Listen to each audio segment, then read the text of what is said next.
آواز آ رہی ہے میری؟ جی سر.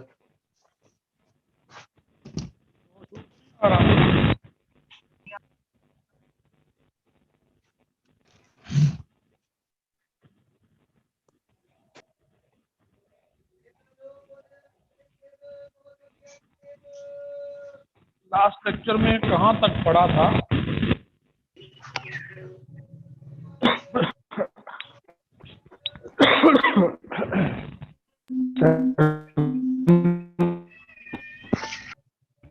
آپ کی آواز نہیں آ رہی، کوئی اور بتائے.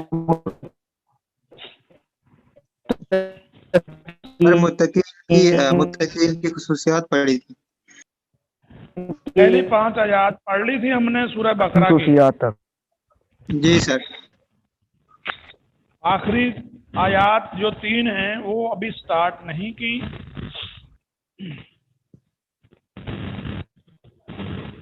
آج ہم سورہ بقرہ کی آخری 3 آیات جو ہیں وہ ہمارے سلیبس کا حصہ ہیں، وہ پڑھیں گے. 3 آیات آخری 284 285 286 تھوڑی بڑی آیات ہیں، اور یہ 3 آیات جو ہیں ایک پورے رکوع جو ہے وہ اس کے اندر آ جاتی ہیں. سورہ بقرہ کا آخری رکوع جو ہے وہ 3 آیات پہ مشتمل ہے، اور وہ 3 آیات ہمارے سلیبس کا حصہ ہے. ان میں سے جو آیت ہے 3 آیات میں سے پہلے نمبر پہ وہ آیت نمبر 284 ہے سورہ بقرہ کی. اس میں اللہ رب العزت نے 284 کے اندر 3 اہم چیزوں کو بیان کیا ہے. ایک تو اللہ رب العزت کی ملکیت، کہ ہر چیز کا مالک جو ہے وہ اللہ رب العزت کی ذات ہے. نمبر 2 اللہ کے علم کی وسعت علم، کتنا وسیع ہے اللہ کا علم. نمبر 3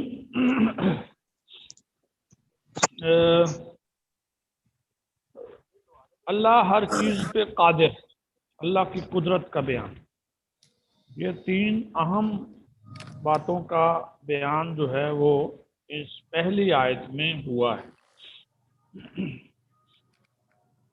اس کا ہم ترجمہ کرتے ہیں اور تشریح کرتے ہیں. آغاز اس آیت کا ہوتا ہے للہ ما فی السماوات و ما فی الارض. للہ، اللہ ہی کے لیے خاص ہے، اللہ ہی کے لیے مخصوص ہے، اللہ ہی کے لیے ہے. یہ لفظ اللہ کے شروع میں جو لام لگا ہوا ہے،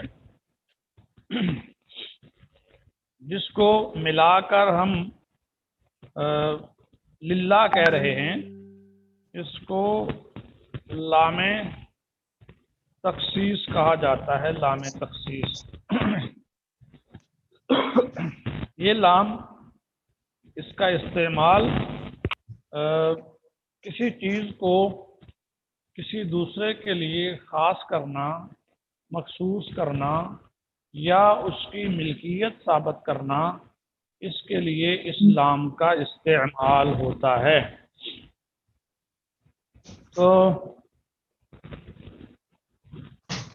اس لام کی وجہ سے ہم یہ ترجمہ کر رہے ہیں کہ اللہ ہی کے لیے خاص ہے، اللہ ہی کے لیے ہے، اللہ ہی کی ملکیت ہے، اللہ ہی مالک ہے. ورنہ کوئی ایسا لفظ نہیں ہے یہاں پہ اس کا ترجمہ ہم کریں دوسرا مالک ہونا. وہ اسلام کی وجہ سے للہ، اللہ ہی کے لیے ہے، ما فی السماوات، جو کچھ آسمانوں میں، وما فی الارض، اور جو کچھ زمین کے اندر. آسمانوں میں جو کچھ بھی ہے، ہر چیز کا مالک خالق اللہ ہے، اللہ کی ذات ہے. وہ 7 آسمان ہوں، وہ عرش معلا، وہ سدرۃ المنتہا، وہ ساتوں آسمانوں کے نیچے ستارے، سیارے، سورج، چاند، خلا کے اندر جو کچھ ہے، ہر چیز کا مالک اللہ ہے۔ اللہ کی ذات ہے، کوئی فرشتہ نہیں مالک، کوئی اور جنات میں سے کوئی مالک نہیں، اصل مالک اللہ ہے۔ وما فی الارض، اور زمینوں کے اندر، زمین کے اندر جو کچھ بھی ہے،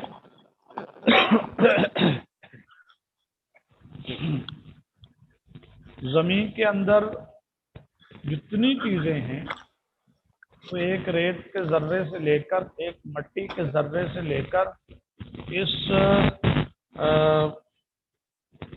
زمین کے اندر جو مہنگی سے مہنگی اور بڑی سے بڑی چیز ہے، ہر چیز کا مالک جو ہے وہ اللہ ہے، ہر چیز کا خالق اللہ ہے۔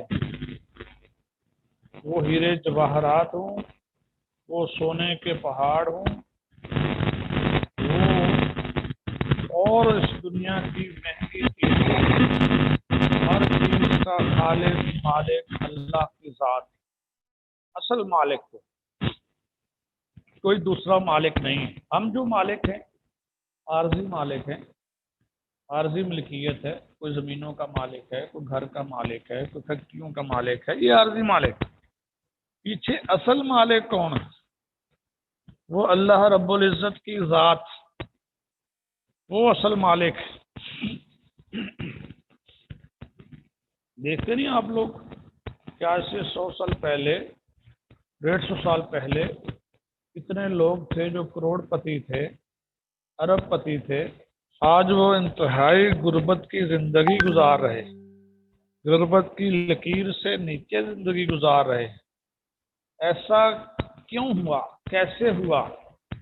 کیونکہ اصل مالک پیچھے اللہ کی ذات ہے، ہم نہیں۔ اگر ہم اصل مالک ہوتے تو کوئی جو امیر تھے، غریب ہو چکے ہیں، کوئی ان میں سے چاہتا کہ میں غریب ہوں؟ کوئی بھی نہ چاہتا۔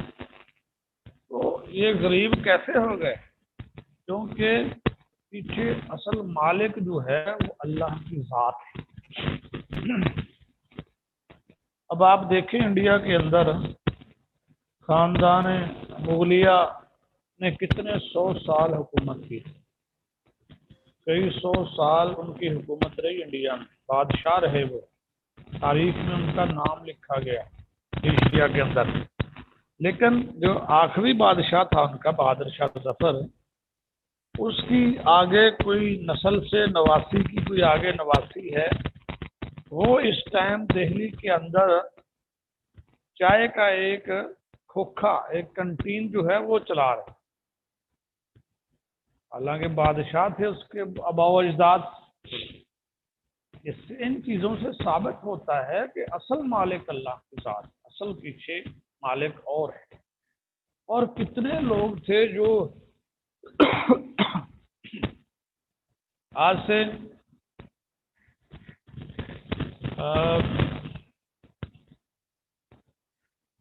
کچھ عرصہ پہلے، کئی 100 سال پہلے، کچھ سال پہلے جو ہے وہ انتہائی غریب تھے، لیکن آج وہ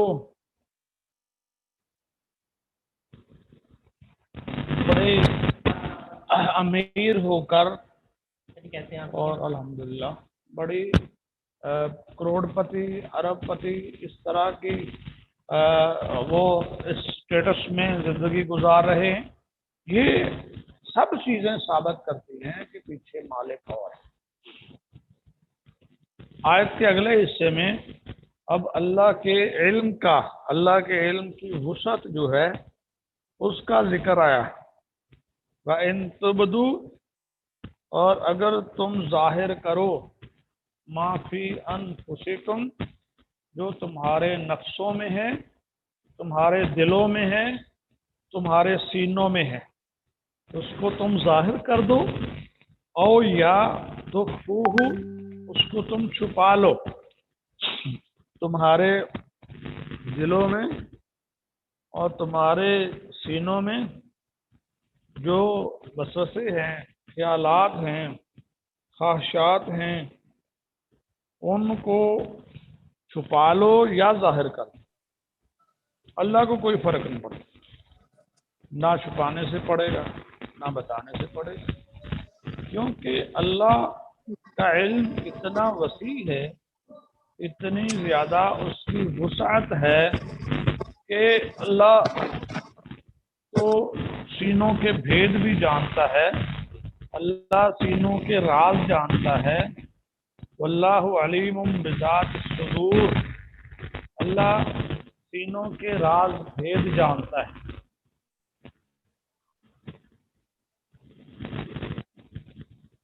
یہ اللہ کے علم کی وسعت ہے۔ ایک اور جگہ پہ آتا ہے قرآن میں، وَمَا تَسْقُطُ مِنْ وَرَقَةٍ إِلَّا يَعْلَمُهَا، کہ کسی درخت سے کوئی پتا بھی نہیں گرتا مگر اللہ کے علم میں ہوتا ہے، اللہ کے علم میں ہوتا ہے۔ آواز کوئی بہتر ہوئی؟ نو سر سر نہیں ہو رہی سر آواز کٹ کے آ رہی ہے تو اب دیکھیں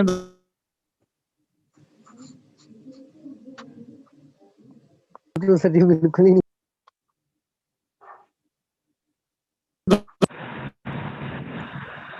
ہلو آ رہی ہے سر جی آواز اب سر اب تھوڑی سی بہتر ہو گئی ہے۔ اس کا مطلب میری ہینڈ فری میں مسئلہ ہے۔ Maybe sir I don't know. ایک کلاس اور ہے، وہ کہتی شور بڑا ہوتا ہے ہینڈ فری میں، آپ کہہ رہے ہیں کٹ کے آ رہی ہے آواز۔ سر کٹ کے نیچے آ رہی، شور آ رہا تھا بس میری طرف۔ نہیں سر شور نہیں آ رہا تھا، جیسے ریڈیو کی آواز ہوتی سر اس ٹائپ کی تھوڑی تھوڑی آواز آ رہی تھی، ریڈیو ٹائپ کی اب تھوڑی اس تھوڑی طرح سے آواز۔ صاف آ رہی ہے؟ نو سر ابھی بھی تھوڑی سی گڑبڑی ہے اس میں۔ یہ نیٹ کا پرابلم ہے اصل میں، آج اب آ تو رہی ہے زیادہ سر خرابی کر رہا ہے، یونیورسٹی میں بیٹھے ہوئے ہیں۔ سر اب ٹھیک آ رہی ہے۔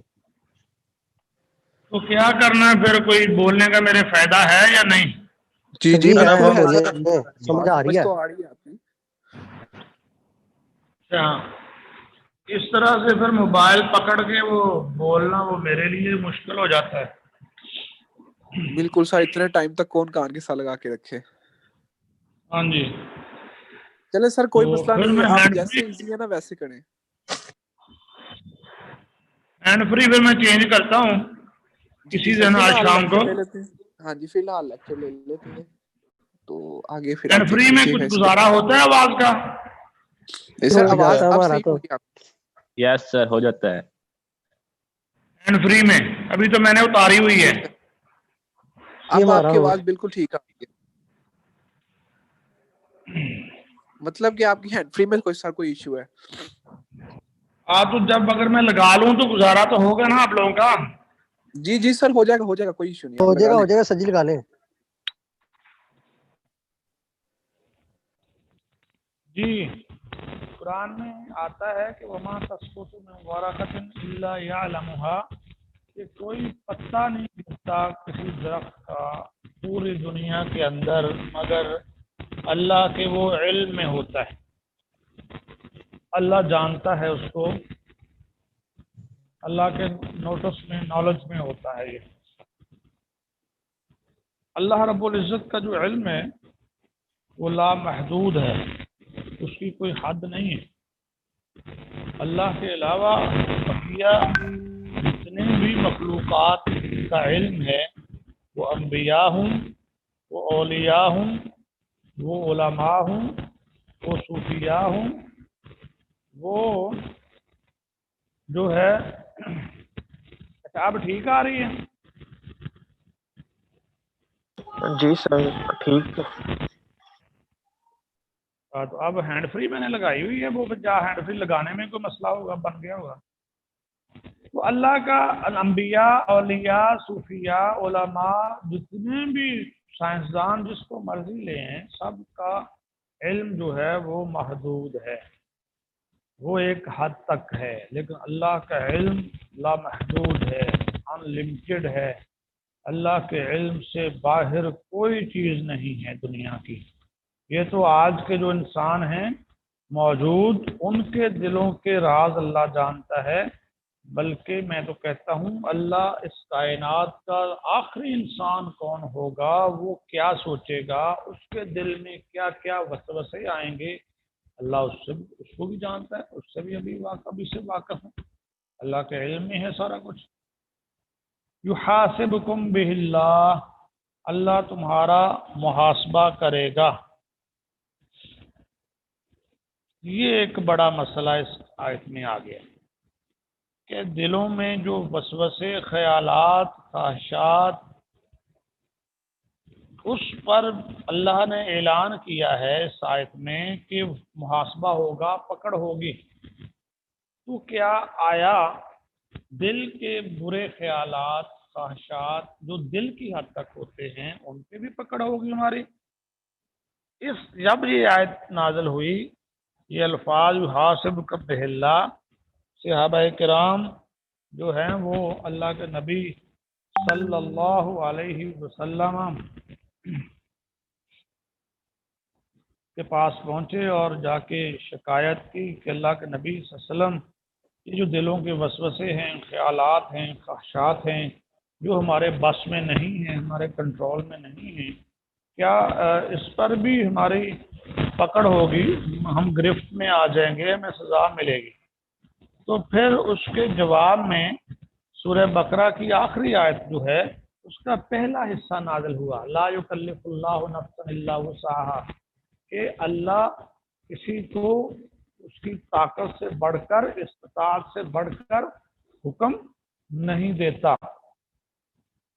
اس آخری آیت کے اس حصے میں آ کر یہ جو آیت ہم پہلی پڑھ رہے ہیں 284، اس میں جو کہا گیا کہ اللہ تمہارا محاسبہ کرے گا، اس کو منسوخ کر دیا، اس کو ختم کر دیا۔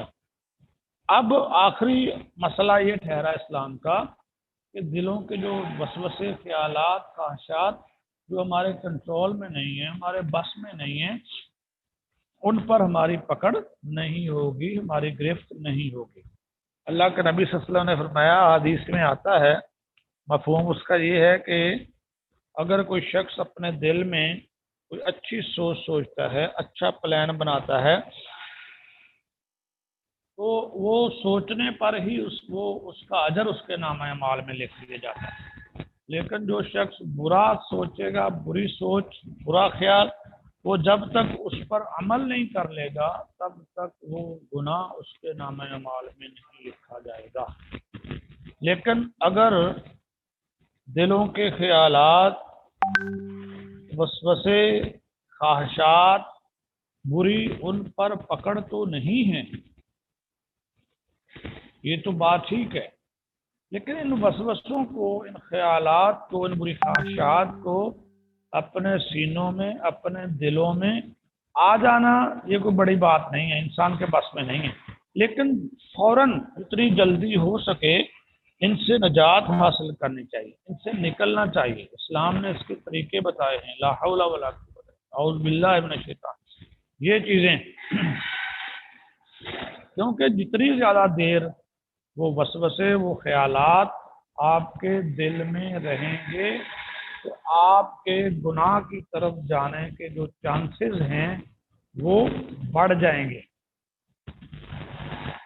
تو اس لیے اب گناہ تو نہیں ملے گا دل میں بری سوچ، لیکن ہر وقت بری سوچ میں ہی رہنا تو وہ پھر آپ غلط راستے پہ نکلنے کے آپ کے چانسز بڑھ گئے ہیں، اس لیے فوراً اس سے نجات حاصل کرو، اس سے نکل جاؤ۔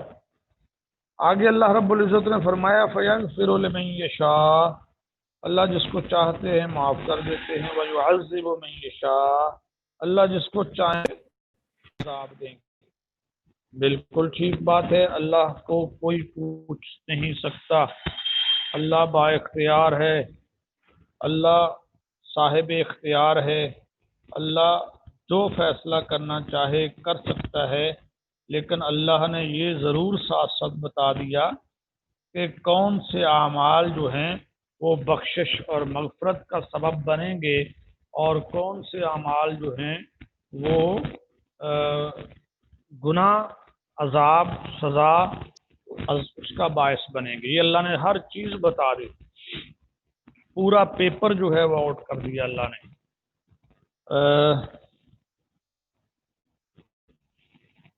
لیکن نیک اعمال کے ساتھ ساتھ اگر ہم اچھے اعمال کر رہے ہیں، نیک اعمال کر رہے ہیں، تو اس کے ساتھ ساتھ اللہ کی رحمت کے طلبگار بھی رہنا چاہیے، ہر وقت اللہ کی رحمت کا سوال کرتے رہنا چاہیے۔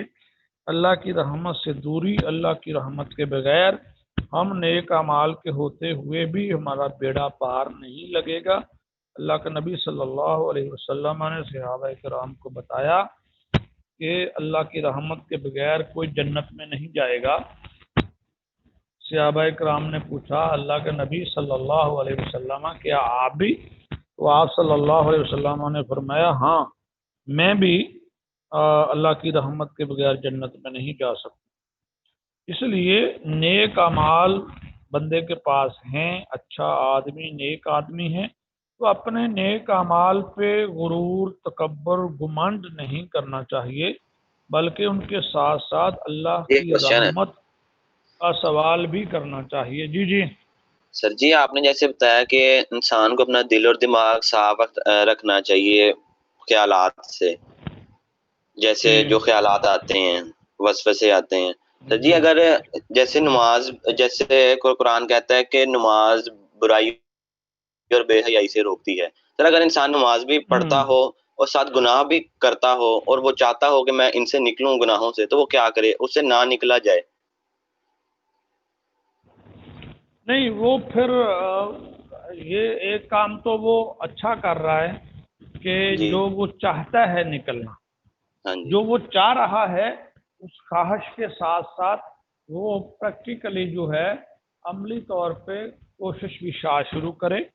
تیسری چیز اس کے لیے بہت ضروری ہے، بڑی شارٹلی میں بتا رہا ہوں کہ نماز اپنی کو بہتر کرنے کی کوشش کرے، ٹھیک نا؟ ٹھیک۔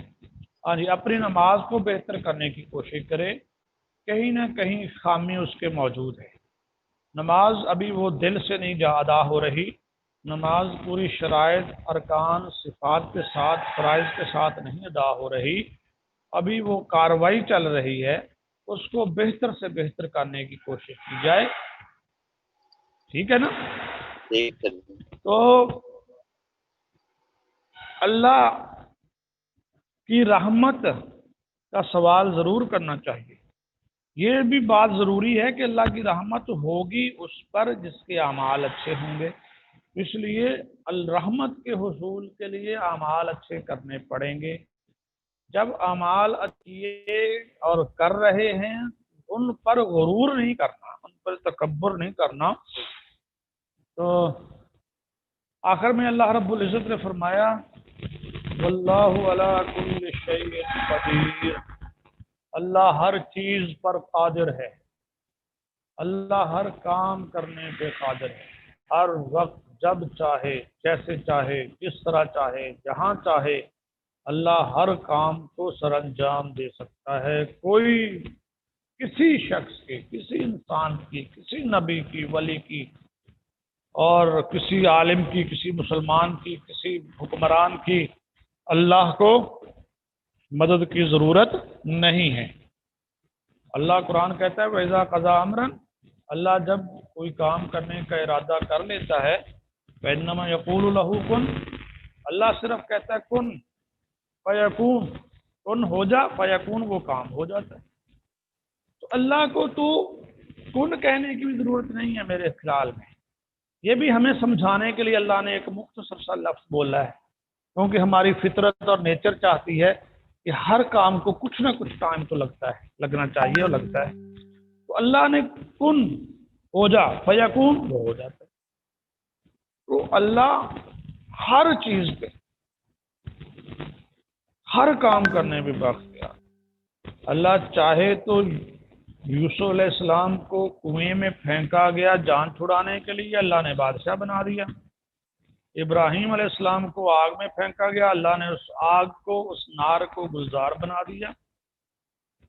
اللہ نے نوح علیہ السلام کے سامنے ان کے بیٹے کو غرق کیا، کہنے کے باوجود اللہ میرا بیٹا، اللہ نے کہا وہ تیرا نہیں ہے، انہ لیس من اہلک انہ عمل غیر صالح، وہ تیرے اہل سے نہیں ہے، تیرے خاندان سے نہیں ہے، انہ عمل غیر صالح، اس کے اعمال نیک نہیں.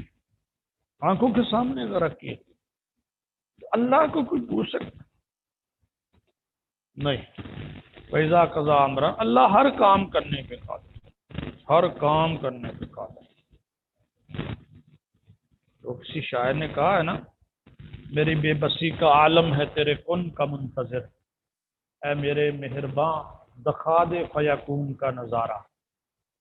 انسان کیا کر سکتا ہے؟ اللہ سے دور بھاگ کے، اللہ سے توکل ہٹا کر، اللہ سے امیدیں توڑ کر کہاں سے کامیابیاں لے؟ ہم اگلا سانس نہیں لے سکتے اللہ کی طاقت اور حکم کے بغیر، رحمت کے بغیر. ایک قدم نہیں آگے اٹھا سکتے. لیکن آج کسی کے ذہن میں نہیں ہے یہ چیز. سارے ہم بنے پھر رہے ہیں، میں نے اتنی محنت کی، میں نے ایسے کی، یہ بڑا لائق ہوا بھائی، بڑا سمجھدار تھا، بڑا ذہین تھا، بڑا پڑھ گیا ہے، پی ایچ ڈی باہر سے ہوگی، اس نے بڑی ذہانت سے کاروبار سیٹ کر لیا ہے، یہ ایسے ہو گیا، بڑی ترقی کی ہے، دن دگنی رات چگنی ترقی کر گیا ہے. ادھر خیال ہی نہیں جاتا پیچھے اللہ کی ذات بیٹھی جو سارا کچھ کر رہی. یہ اللہ کر رہا ہے سارا کچھ. ایک لمحے کے لیے بھی اگر آپ کی پینسل نیچے گر گئی، چیئر پہ بیٹھے آپ نے وہ اٹھائی ہے، وہ بھی اللہ کی رحمت اور حکم کے بغیر نہیں آپ اٹھا سکتے. اسی چھوٹی چھوٹی چیزوں میں بھی اللہ کی ذات کو یاد رکھنا ہوگا، اس پہ بھروسہ ہونا چاہیے. تو یہ اب مختصر اگلی آیت کو ہم نیکسٹ ویک کریں گے. کل M Phil P H D کا اصل میں انٹری ٹیسٹ ہے، تو آج اس کے لیے انتظامات ہیں اور میٹنگ ہے. چیئرمین صاحب کا 2 دفعہ مجھے پیغام آ گیا ہے، نیب کا سے دیکھ گیا ہے، تو میں اسی پہ بات کو ختم کرتا ہوں. السلام علیکم ورحمۃ اللہ. حافظ. السلام.